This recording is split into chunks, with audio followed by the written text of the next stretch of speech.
Welcome to this session on sampling. In this video, we are going to learn about what sampling is, the concepts associated with sampling, and the different kinds of sampling methods that researchers can use to choose samples within the population. Now let's get into the matter.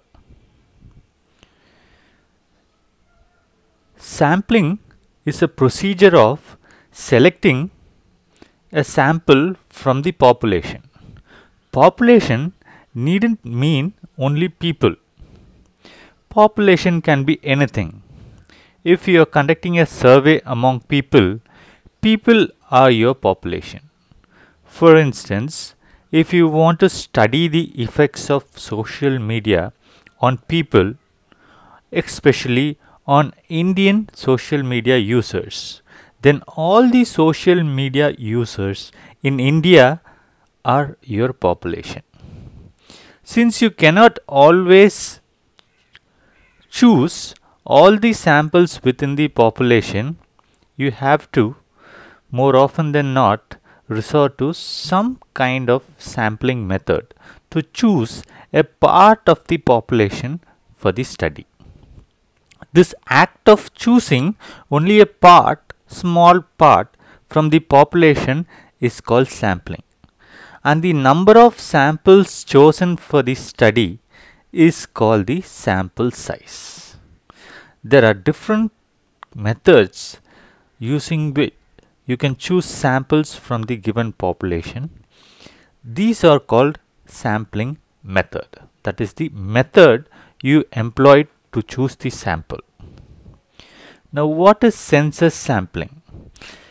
You may call a sampling a census sampling when the population size is equal to sample size. Popular examples where census sampling is conducted are the elections, general elections, student elections in colleges, the census that are conducted every 10 years, things like these. That is, all the elements in the population are chosen for the study. However, census sampling could be the ideal procedure to study the given population, but it may not always be possible, because to conduct census sampling, you may need huge resources and a lot of time, and hence it may not always be possible to conduct census sampling. Another challenge for census sampling is in occasions where the samples are unknown. For example, let's take the example of Facebook users in India. You don't know exactly how many people in India are using Facebook, where they are. So when the population is unknown and there are no any appropriate resources or method to identify the potential population, such census sampling may not be possible. Hence, we resort to the different kinds of sampling methods to choose our sample from the population.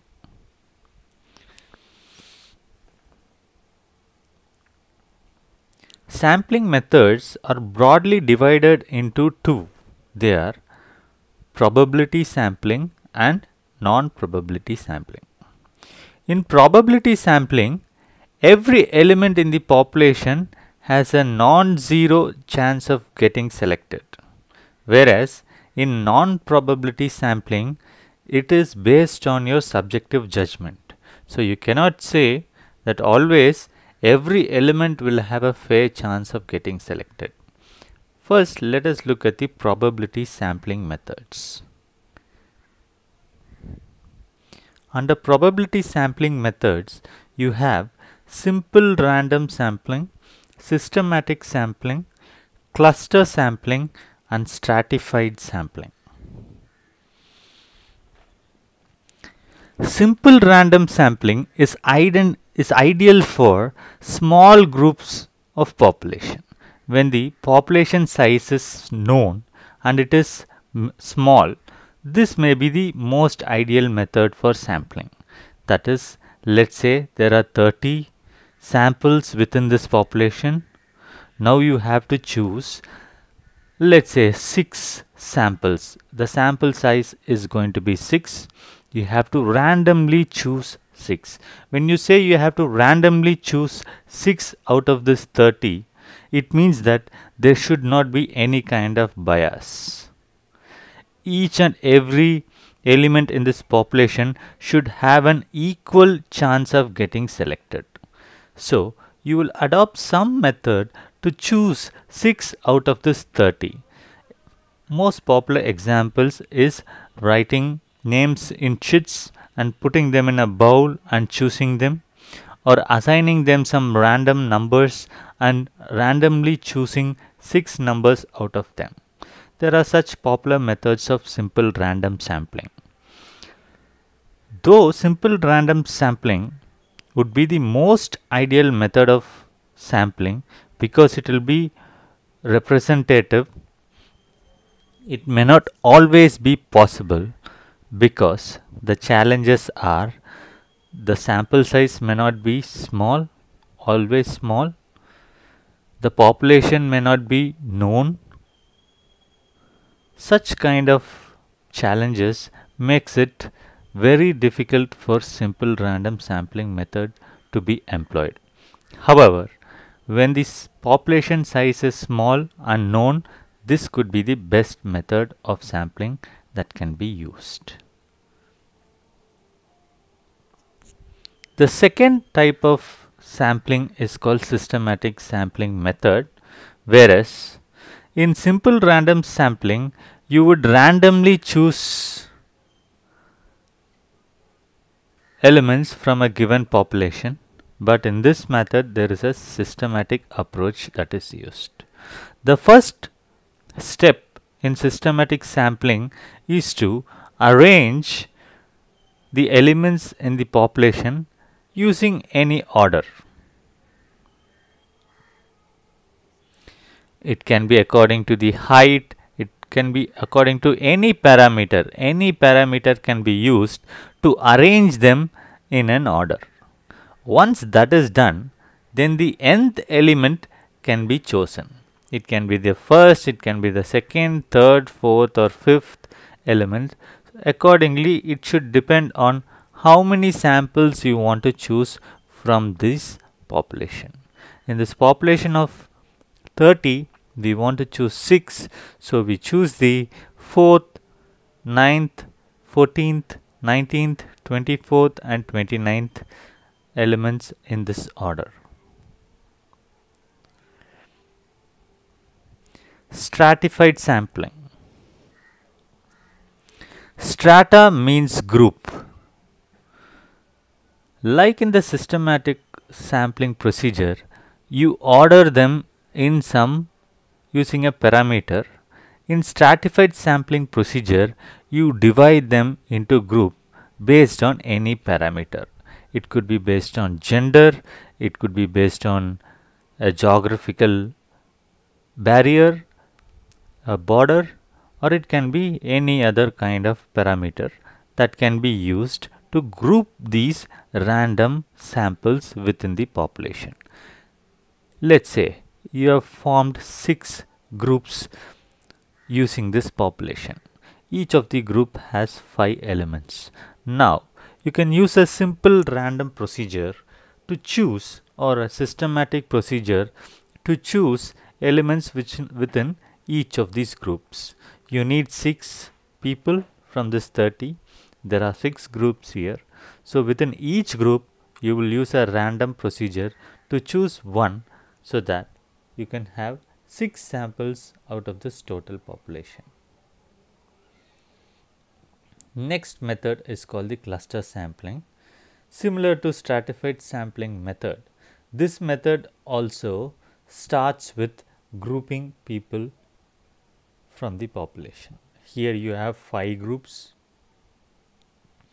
Like in stratified sampling procedure, instead of choosing one from each group, what you do is you randomly choose one group and you choose all the elements within that group. Such kind of sampling procedure is called cluster sampling, and it is ideal when stratified sampling and cluster sampling are ideal when the elements in the population are homogeneous in nature. That is, all the people in these groups are more or less similar when with regard to the concepts that we are studying. So, it would be group 1 should be more or less same as group 2 and group 3, group 4 and group 5. So, one of these groups you can choose and all the elements with that group you will choose. So, the group that you choose would be the representative sample for the whole population. Now, let us move to the non-probability sampling.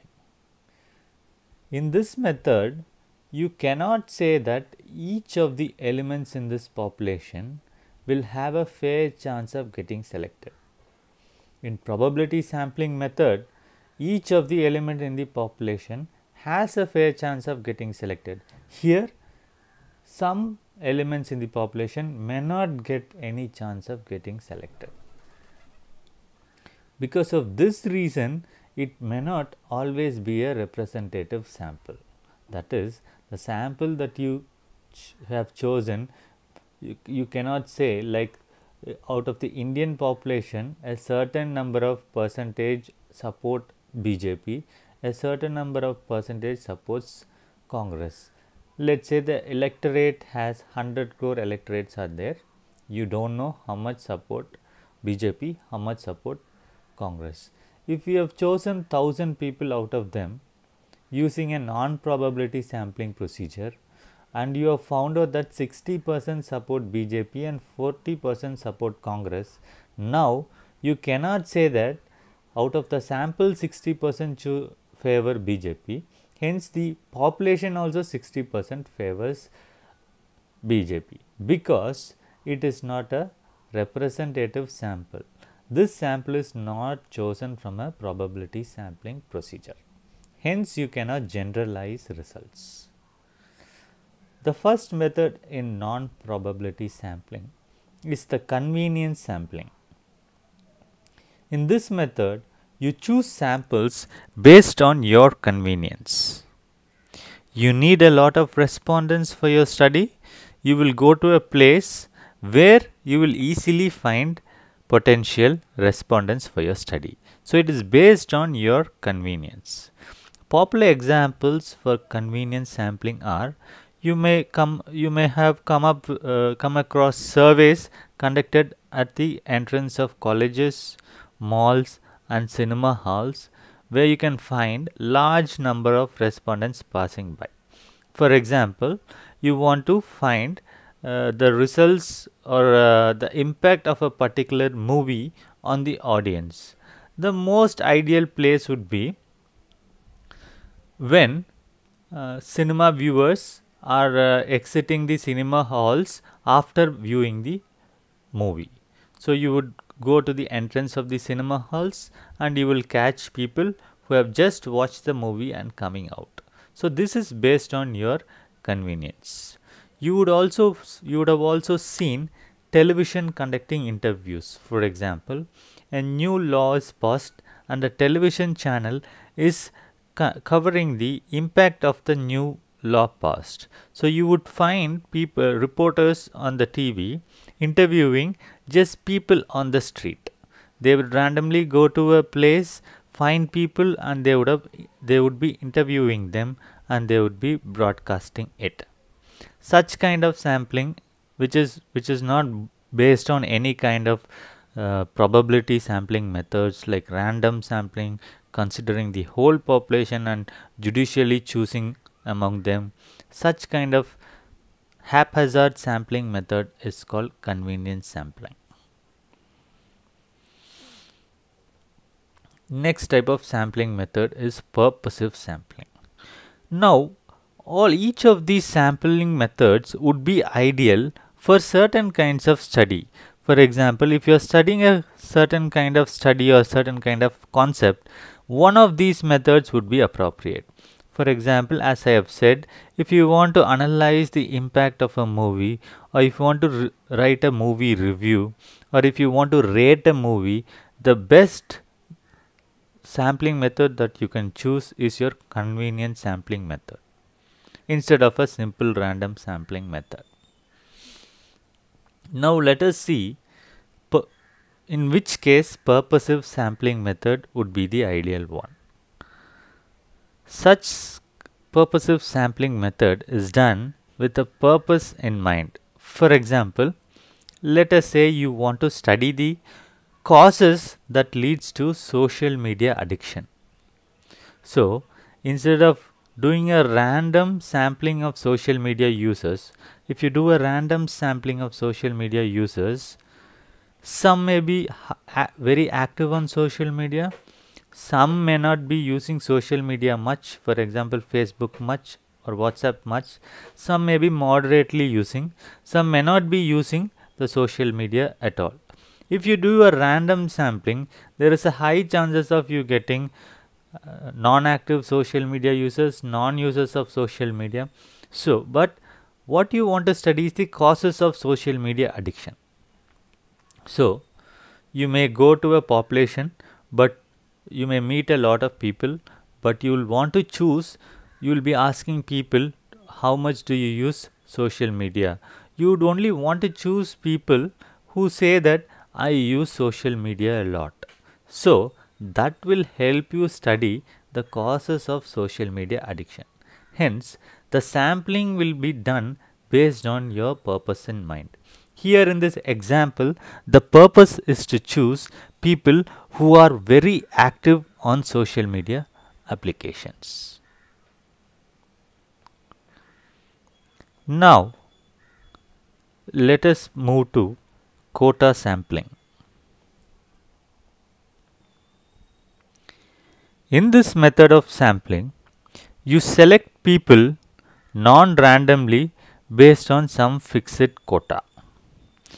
Let us say you know about the population. The population has 40% women and 60% men.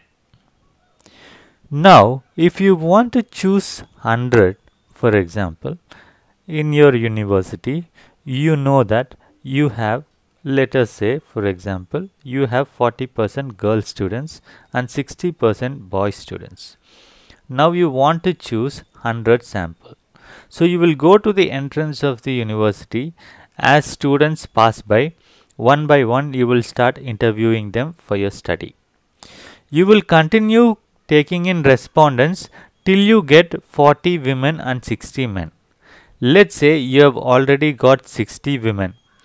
Even after that, if women pass by, you won't interview them. You will avoid them because your quota of 40 women has been filled.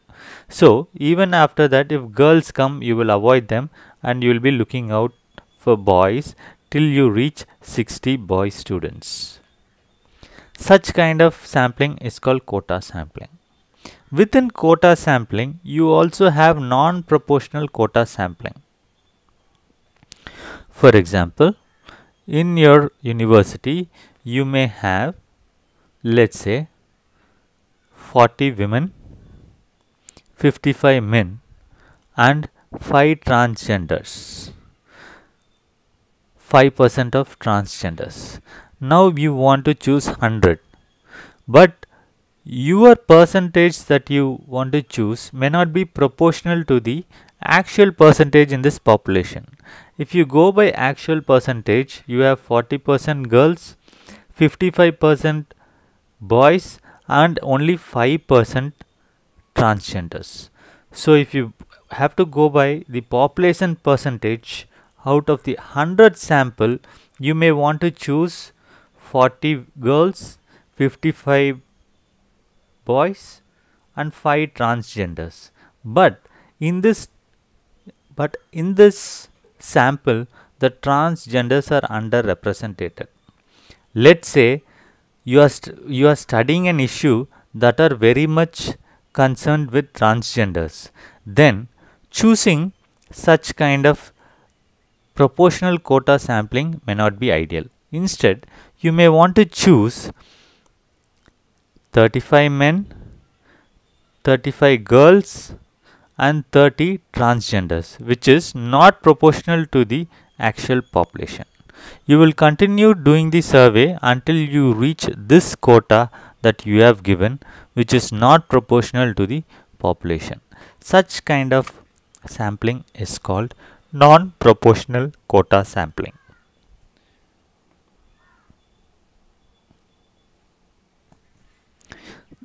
The next kind of heterogeneity sampling is called heterogeneity sampling. Here we sample for heterogeneity, that is, people with differences. This kind of sampling method is employed when you want to include all types of opinions or views and we aren't concerned about representing these views proportionately. For example, if the BJP party calls you and if it wants to find out if they will win the next elections or not, then you may want to choose one of the probability sampling procedures, because you only if you get a representative population you can find out who will really win the next election. But let's say if the party wants to find out what are the different kinds of views that people have about this party, then you may not go to just one kind of people. Let's say if you want to find out the views what people have about the party, you wouldn't like BJP wants to find out what kinds of views people have about BJP party. You may not go only to the party office. If you go to a BJP party office, all the views that you get will be positive about BJP. So you will go to the BJP party's office, you will also go to the Congress opposition party office, or you will go to the street, find people who belong to different kinds of parties, different kinds of social groups, so that you will get diverse of different views about the party. Such kind of sampling procedure that wants to find diversity in the data collected employs such kind of sampling procedure. You would see that the samples are as diverse as possible. The last type of sampling procedure is called snowball sampling. In snowball sampling, you begin by identifying someone who fits your study. Then, using them, you will ask them to identify more people just like them. Based on their recommendation, you will identify more people. There are times when this would be the most appropriate method available to you. It is especially useful when you are trying to reach populations that are inaccessible or hard to find. For example, you want to study about drug abuse. So you have to survey drug addicts. So who are not readily available. If drug addicts are readily available, you can use a probability sampling procedure. But no, they are not readily available because it's a crime. Even if you find drug users, you may not, if you ask them, do you use drugs? They may not say that, yes, I use drugs, because it's a crime and it's very hard to find. So, how would you find such samples? You will just identify a person known to you who is a drug addict. You will gain his confidence. You will conduct a survey with him. Then, using his contact, you will ask him to introduce you to his another person that he knows who is also a drug addict. From that person, you after gaining his confidence, you will look for more people who would be drug users. So such kind of sampling procedure, which is a kind of a chain reaction, is called snowball sampling. Other examples for such sampling procedure can be employed when you are surveying Facebook users, sex workers, surrogate mothers and their ilk. Thank you.